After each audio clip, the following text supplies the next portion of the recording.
मैं आपको रामू के गांव की कहानी, गांव की बोली और देसी माहौल के साथ सुनाऊंगा। ये कहानी धीरे धीरे बढ़ती जाएगी, जिसमें गांव का वातावरण, लोग, किस्से, उतार चढ़ाव और रामू की जिंदगी का सफर शामिल होगा। रामू के गांव की कहानी, एक पूरा किस्सा। भाग एक, गांव की मिट्टी की खुशबू।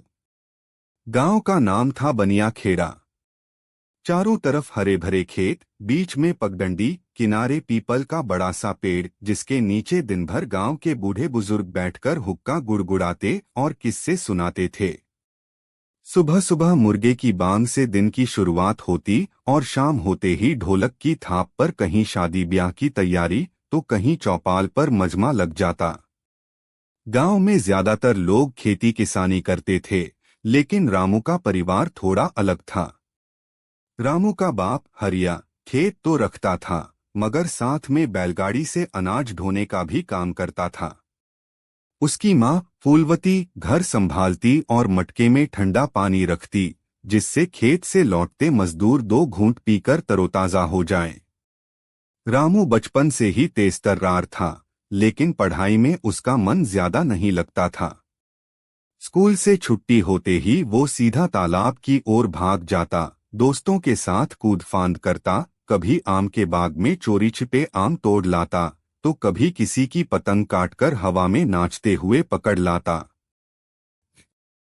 भाग दो, बचपन के किस्से और दोस्ती।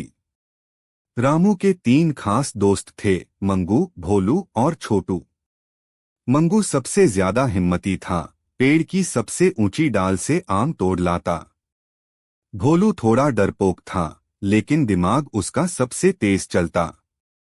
छोटू सबसे छोटा था, मगर हर झगड़े में सबसे आगे रहता। चारों का झुंड गांव में मशहूर था। लोग कहते, अरे भाई, ये आ गए बनिया खेड़ा के चारों शैतान। एक बार की बात है, सावन का महीना था।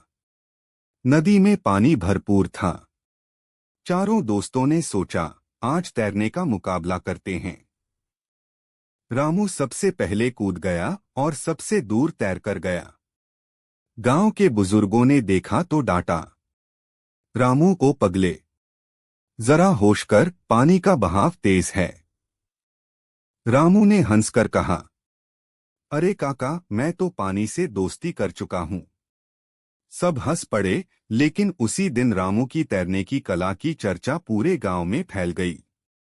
भाग तीन, पहला जिम्मा। रामू जब 15 साल का हुआ तो उसके बाप ने कहा, बेटा, अब तू बड़ा हो गया है, खेत में हाथ बंटाना शुरू कर। रामू ने पहली बार बैल की जोड़ी को हल में जोता। मिट्टी की खुशबू, बैलों की घंटियों की छन छन और उसके माथे पर पसीने की बूंदें, उस दिन रामू को लगा कि अब वो बच्चा नहीं रहा। एक दिन बाजार जाते समय रामू ने देखा कि एक बूढ़ा आदमी सड़क किनारे बैठा है, उसकी बैलगाड़ी का पहिया टूट गया है। रामू ने बिना सोचे समझे मदद कर दी। गांव में लौटकर जब यह खबर फैली तो सबने कहा, रामू, तूने तो इज्जत कमा ली। रामू मुस्कुराया, लेकिन उसके दिल में ये बात बैठ गई कि इंसान की पहचान उसके काम से होती है, न कि कपड़ों या पैसों से। भाग चार, गांव का मेला। साल का सबसे बड़ा मेला आने वाला था, सावन महोत्सव।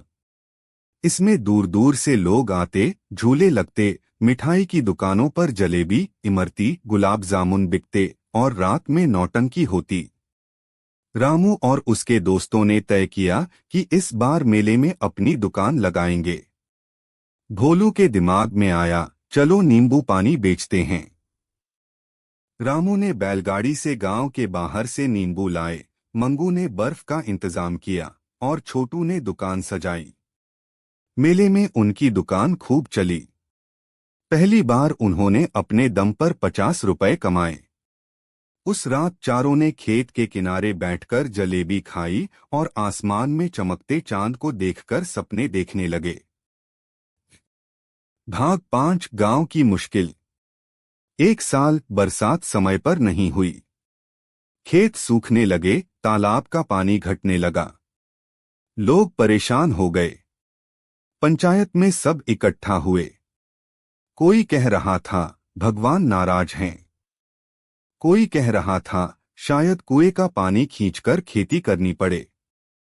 रामू ने सुझाव दिया, अगर हम सब मिलकर नदी से नहर बना दें तो पानी खेतों तक आ सकता है। शुरू में बुजुर्गों ने कहा, अरे ये तो बच्चे की बात है। लेकिन जब रामू और उसके दोस्त खुद फावड़ा लेकर खोदाई में लग गए तो पूरा गांव जुड़ गया। 2 हफ्ते की मेहनत के बाद नहर बन गई और खेतों में पानी पहुंच गया। उस दिन से लोग रामू को सिर्फ शरारती लड़का नहीं बल्कि गांव का मददगार मानने लगे। रा कर दूं? भाग 6 जवानी की दहलीज। समय बीतता गया। रामू अब 20 साल का नौजवान बन चुका था। उसका कद लंबा, शरीर मजबूत और चेहरा हमेशा हंसता हुआ रहता। गांव की गलियों में जब वो बैलगाड़ी लेकर निकलता तो बच्चे उसके पीछे पीछे दौड़ते और बुजुर्ग दुआ देते।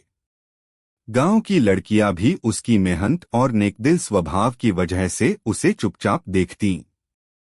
मगर रामू की नजर में सिर्फ एक ही चेहरा बस गया था, सीमा। सीमा गांव के स्कूल में पढ़ने वाली मास्टर जी की बेटी थी। गोरी, लंबी चोटियां और आंखों में कुछ अलग चमक। पहली बार रामू ने उसे गांव के कुएं पर देखा था, जब वो मटके में पानी भर रही थी और मटके का वजन ज्यादा होने से थोड़ा लड़खड़ा गई थी। रामू ने दौड़कर मटका संभाल लिया। सीमा ने धीरे से कहा, धन्यवाद। रामू ने बस मुस्कुरा दिया, लेकिन उसके दिल में जैसे किसी ने दिया जला दिया हो। भाग 7 मोहब्बत की आहट। रामू और सीमा की मुलाकातें अब बढ़ने लगीं। कभी कुएं पर, कभी स्कूल के रास्ते में और कभी मेले में। वो दोनों खुलकर तो नहीं बोलते, लेकिन आंखों से बहुत कुछ कह जाते।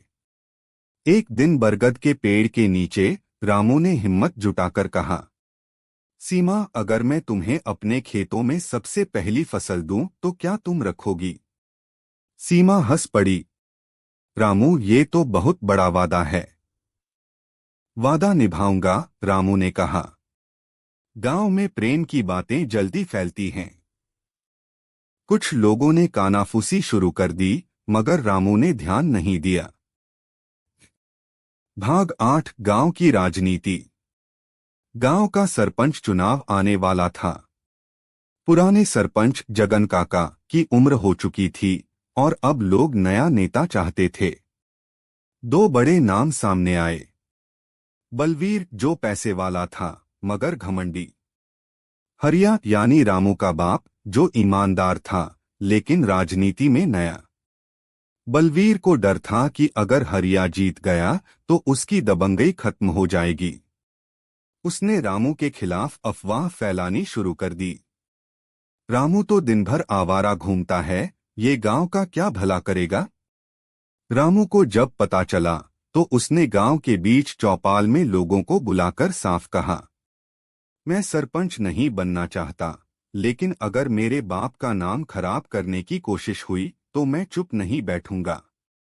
लोगों ने उसका समर्थन किया और चुनाव में हरिया कम अंतर से जीत गया।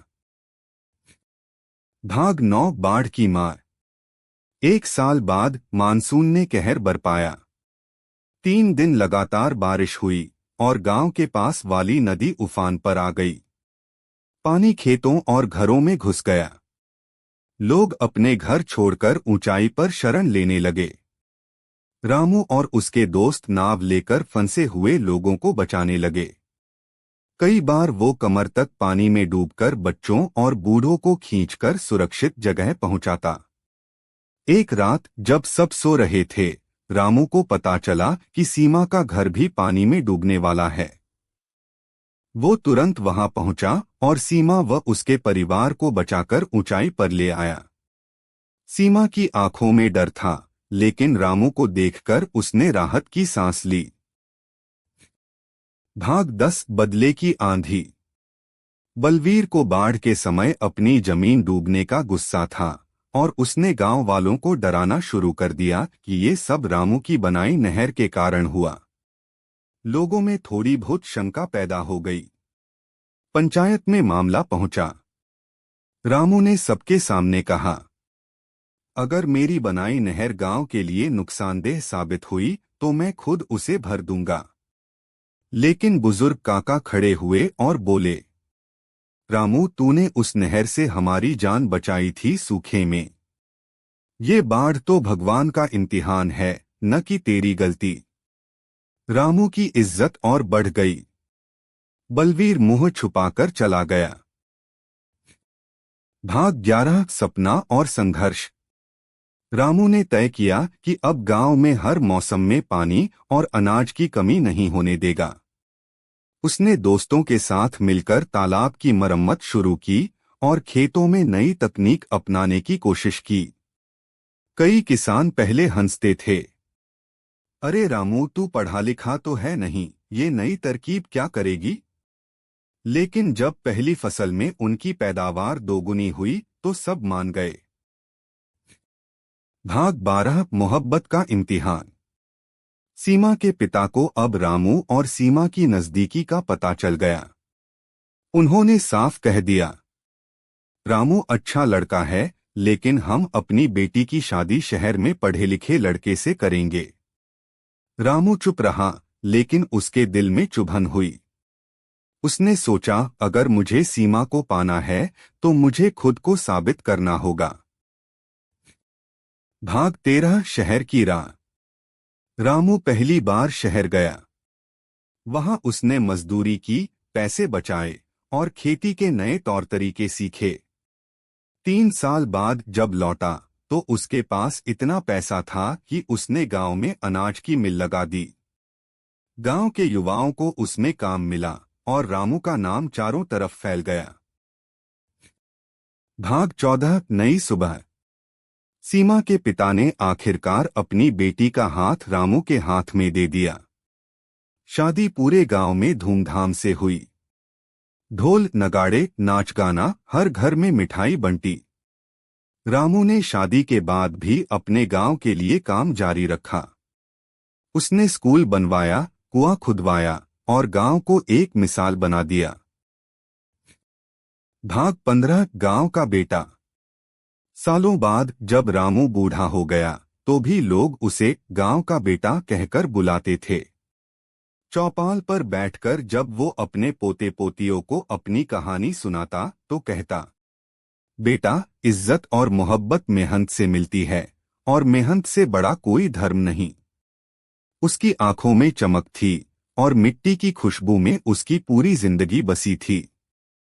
रामू के गांव की कहानी को देसी बोली और पूरे गांव के माहौल के साथ मैं हर भाग को ऐसे सुनाऊंगा जैसे आप सच में वहीं बैठे बैठे सुन रहे हों। खेत, चौपाल, मेलों की चहल पहल, बरसात की बूंदें और रामू का दिल दिमाग सब सामने हो। रामू के गांव की कहानी मिट्टी से मोहब्बत तक। भाग 1 बनिया खेड़ा की सुबह। भोर का समय था। मुर्गा अपनी तेज बांग दे चुका था। कुकड़ूकू कुकड़ूकू।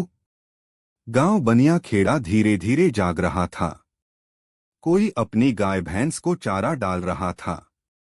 कोई कुएं पर बाल्टी डालकर पानी खींच रहा था। किसी घर से तवे पर रोटी सेंकने की खुशबू आ रही थी। चौपाल के पीपल के पेड़ के नीचे जगन काका और बाकी बुजुर्ग हुक्का गुड़गुड़ा रहे थे। बीच बीच में खांसी की आवाज आती और फिर कोई पुराना किस्सा छेड़ देता। अरे याद है जब रामधन के बैल मेले में खो गए थे? बाकी हंस पड़ते, हाँ, और तूने पूरा मेला सिर पर उठा लिया था। गांव का माहौल ऐसा था कि हर कोई एक दूसरे को नाम से जानता और एक दूसरे के दुख सुख में कंधा देता। भाग 2 रामू की शरारतें। रामू उसी गांव का बेटा था। गोरा चिट्टा, घुंघराले बाल, आंखों में शरारत। उसकी उम्र तब करीब 12 साल रही होगी, लेकिन उसकी पहचान पूरे गांव में थी। अरे, ये वही रामू है जो तालाब में डुबकी मारकर मछली पकड़ लाता है। उसके 3 पक्के यार मंगू, भोलू और छोटू। मंगू हिम्मती, पेड़ पर बंदर से भी तेज चढ़ने वाला। भोलू थोड़ा डरपोक मगर दिमाग उसका सबसे तेज। छोटू नाटा कद पर किसी से भिड़ने में पीछे नहीं।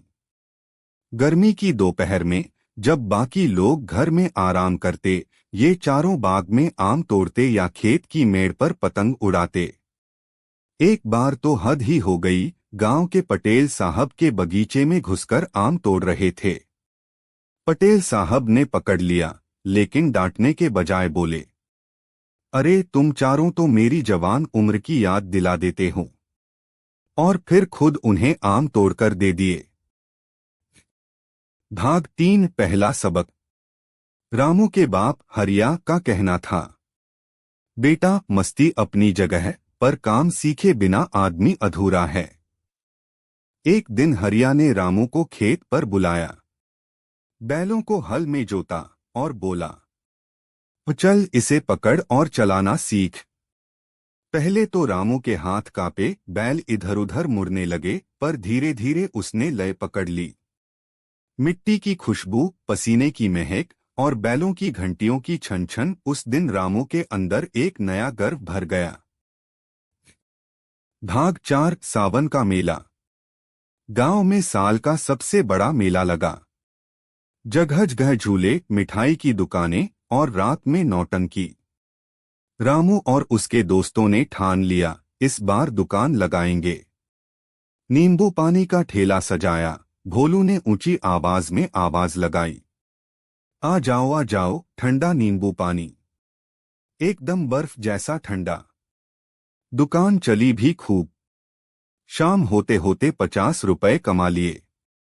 रात को खेत के किनारे बैठकर जलेबी खाते हुए आसमान के तारों को देखकर रामू बोला, एक दिन मैं गांव का नाम रोशन करूंगा। भाग 5 सूखा और रामू की नहर। एक साल बरसात नहीं हुई। खेत फटने लगे, कुएं का पानी आधा रह गया। पंचायत में लोग इकट्ठा हुए, कोई कहता भगवान नाराज हैं, कोई कहता गांव छोड़ना पड़ेगा। रामू ने कहा, अगर हम सब मिलकर नदी से नहर खींच लें तो पानी आ सकता है। पहले लोग हंसे, ये तो बच्चे की बात है। लेकिन रामू और उसके दोस्त खुद फावड़ा लेकर खोदने लगे। धीरे धीरे पूरा गांव जुड़ गया। 2 हफ्ते में पानी खेतों तक पहुंचा। लोग खुश होकर बोले, अरे इस लड़के ने तो गांव बचा लिया। भाग 6 जवानी और सीमा। रामू अब जवान हो चुका था। गांव में एक लड़की थी, सीमा, मास्टर जी की बेटी। गोरी, लंबी चोटियां और आंखों में चमक। एक दिन कुएं पर पानी भरते भरते सीमा का मटका गिरने ही वाला था कि रामू ने पकड़ लिया।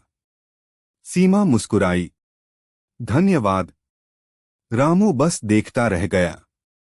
धीरे धीरे दोनों की मुलाकातें बढ़ी। नजरों नजरों में बातें होती, लेकिन गांव में ये बातें छिपती कहाँ। भाग 7 राजनीति का खेल। गांव का सरपंच चुनाव आया। बलवीर, जो पैसे वाला था, और रामू का बाप हरिया दोनों उम्मीदवार बने। बलवीर ने अफवाह फैलाई, रामू तो दिन भर घूमता है, ये गांव का क्या भला करेगा। रामू ने चौपाल में साफ कहा, मैं सरपंच नहीं बनना चाहता, पर झूठ फैलाने वालों को गांव में जगह नहीं मिलनी चाहिए। लोग उसके साथ हो गए और हरिया जीत गया। भाग 8 बाढ़ का कहर। एक साल बारिश ने गांव डुबो दिया। 3 दिन में नदी उफान पर आ गई। रामू और उसके दोस्त नाव लेकर लोगों को बचाने निकले। रात में उसे पता चला कि सीमा का घर भी खतरे में है। वो दौड़ पड़ा और सीमा व उसके परिवार को ऊंचाई पर ले आया। सीमा की आंखों में डर के साथ भरोसा भी था। भाग 9 बदले की कोशिश। बलवीर ने बाढ़ का दोष भी रामू की नहर पर डालने की कोशिश की। पंचायत में बुजुर्ग खड़े हुए, रामू ने सूखे में हमारी जान बचाई थी, ये बाढ़ भगवान की मर्जी है। बलवीर मुंह लटकाकर चला गया। भाग 10 मेहनत का फल। रामू ने तालाब सुधरवाया, खेतों में नई तकनीक लगवाई। शुरू में लोग हंसे, लेकिन पैदावार दोगुनी होने पर सबने उसकी तारीफ की। भाग 11 प्यार की रुकावट। सीमा के पिता बोले, रामू अच्छा है, पर हम बेटी की शादी शहर के पढ़े लिखे लड़के से करेंगे। रामू चुप रहा, लेकिन ठान लिया खुद को साबित करेगा। भाग 12 शहर की कमाई। रामू 3 साल शहर में रहा, मजदूरी की, पैसे बचाए और खेती के नए तरीके सीखे। लौटकर गांव में अनाज की मिल लगा दी। गांव के बेरोजगार युवाओं को काम मिला। भाग 13 शादी और नई शुरुआत। सीमा के पिता ने मान लिया। शादी धूमधाम से हुई। गांव में ढोलन गाड़े बजे, हर घर में मिठाई बंटी। भाग 14 गांव का बदलता चेहरा। रामू ने स्कूल, कुआं और पक्की सड़क बनवाई। बनिया खेड़ा आसपास के गांवों के लिए मिसाल बन गया। भाग 15 आखिरी चौपाल। बुढ़ापे में भी रामू चौपाल पर बैठकर कहानियां सुनाता। कहता, बेटा, आदमी की असली पहचान उसके काम से होती है, न कि कपड़े या पैसे से। गांव की मिट्टी में उसकी खुशबू बस चुकी थी और लोग उसे हमेशा गांव का बेटा कहकर याद करते। रामू के गांव की कहानी, बनिया खेड़ा की मिट्टी। भाग 1 गांव की भोर। भोर का समय था। मुर्गा कूक रहा था, कुकड़ू कू कुकड़ू कू। दूर कहीं बछड़े के रंभाने की आवाज और पास में कोयल की मधुर कूक। गांव बनिया खेड़ा में सुबह की रौनक धीरे धीरे फैल रही थी। कुम्हार अपने चाक पर हाथ घुमाते घुमाते गीत गा रहा था। सरपंच के आंगन में पानी भरने आई औरतें गपशप में लगी थीं। गलियों में बच्चों के ठहाके, क्योंकि वो नंगे पांव स्कूल के लिए भाग रहे थे। चौपाल के पीपल के नीचे 4 बुजुर्ग बैठे हुक्का गुड़गुड़ा रहे थे। अरे काका, कल की बात सुनी? लाला के खेत में फिर नीलगाय घुस आई। दूसरा बोला, हाँ, और लाला तो फट पड़ा, बोला, गांव में नीलगाय से ज्यादा शरारत रामू करता है। भाग 2 रामू की पहचान। रामू 15 बरस का, सावला, घुंघराले बाल और आंखों में हमेशा शरारत की चमक। गांव के बच्चे उसे ही अपना नेता मानते थे। 3 पक्के दोस्त। मंगू पेड़ पर बंदर से तेज चढ़ने वाला। भोलू डरपोक मगर चालाक। छोटू सबसे छोटा लेकिन सबसे लड़ाकू। एक बार चारों ने सोचा, चलो तालाब में तैरने की रेस लगाते हैं। मंगू ने कूदते ही चिल्लाया, अरे पानी ठंडा है रे।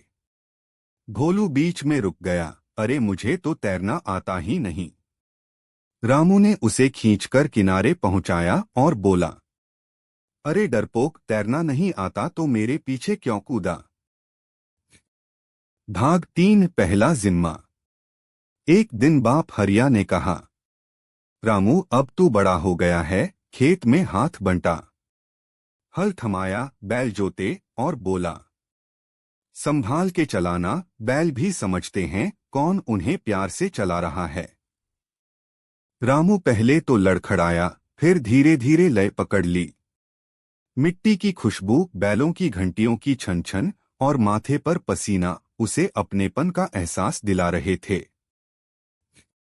भाग 4 सावन का मेला। गांव का सबसे बड़ा मेला, सावन महोत्सव आ गया। झूले, मिठाई की दुकानें, ढोलक की थाप और रात में नौटंकी। रामू और दोस्तों ने सोचा, इस बार दुकान लगाएंगे। भोलू बोला, नींबू पानी बेचेंगे, सबसे ठंडा। मंगू ने बर्फ का इंतजाम किया, छोटू ने दुकान सजाई। भोलू चिल्ला चिल्लाकर ग्राहकों को बुला रहा था, आ जाओ भाई, नींबू पानी एकदम ठंडा, पीते ही पसीना भाग जाए। दुकान खूब चली। 50 रुपए की कमाई हुई। रात को चारों खेत किनारे बैठकर जलेबी खाते हुए बोले, एक दिन बड़ा कुछ करेंगे। भाग 5 सूखा और नहर। अगले साल बारिश न के बराबर हुई। खेत फटने लगे, कुएं सूखने लगे। पंचायत में लोग परेशान। भगवान नाराज हैं। गांव छोड़ना पड़ेगा। रामू ने कहा, अगर हम नदी से नहर खींच लें तो पानी आ जाएगा। पहले लोग हंसे, फिर उसने दोस्तों संग खुद फावड़ा उठाया। धीरे धीरे पूरा गांव जुटा। 2 हफ्तों में नहर बन गई, खेतों में पानी पहुंच गया। लोग बोले, रामू तूने तो गांव बचा लिया। भाग 6 जवानी और मोहब्बत। रामू अब जवान था। मास्टर जी की बेटी सीमा, गोरी, लंबी चोटियां, बड़ी आंखें, उसके दिल में जगह बना चुकी थी। एक दिन कुएं पर पानी भरते भरते सीमा का मटका लड़खड़ा गया। रामू ने पकड़ लिया। सीमा बोली, धन्यवाद। रामू बस मुस्कुराया, पर दिल में दिया जल चुका था। भाग 7 गांव की राजनीति। सरपंच चुनाव आया। बलवीर अमीर मगर घमंडी और हरिया ईमानदार पर राजनीति में नया। बलवीर ने अफवाह फैलाई, रामू तो दिन भर घूमता है, ये गांव का क्या भला करेगा।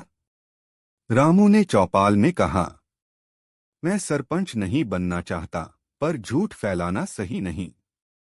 लोग हरिया के साथ खड़े हुए। हरिया जीत गया, बलवीर मुंह छुपाकर चला गया। भाग 8 बाढ़ का कहर। एक साल बारिश ने गांव डुबो दिया। रामू और दोस्तों ने नाव से लोगों को बचाया। रात को खबर मिली, सीमा का घर खतरे में है।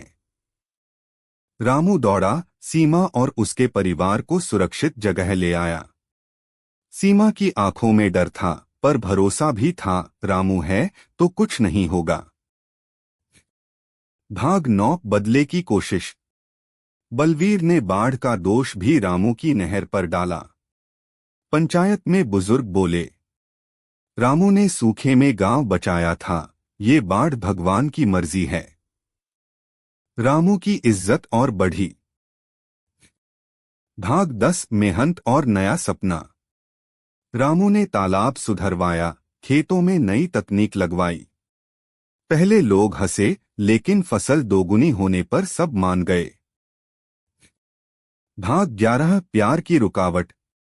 सीमा के पिता बोले, रामू अच्छा है, पर हम बेटी की शादी शहर के पढ़े लिखे लड़के से करेंगे। रामू ने ठान लिया, खुद को साबित करेगा। भाग 12 शहर की राह। रामू 3 साल शहर में रहा।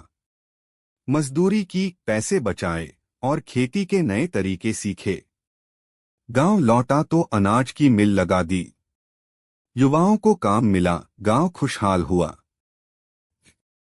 भाग 13 शादी और नई शुरुआत। सीमा के पिता मान गए। शादी में ढोलन गाड़े बजे, मिठाई बंटी। गांव में उत्सव सा माहौल था। भाग 14 गांव का बदलता चेहरा। रामू ने स्कूल, कुआं और पक्की सड़क बनवाई। गांव आसपास के लिए मिसाल बन गया। भाग 15 आखिरी चौपाल।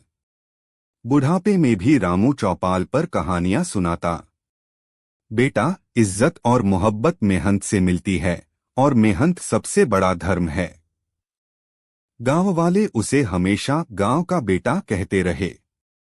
स्टार से लिखना शुरू करूं।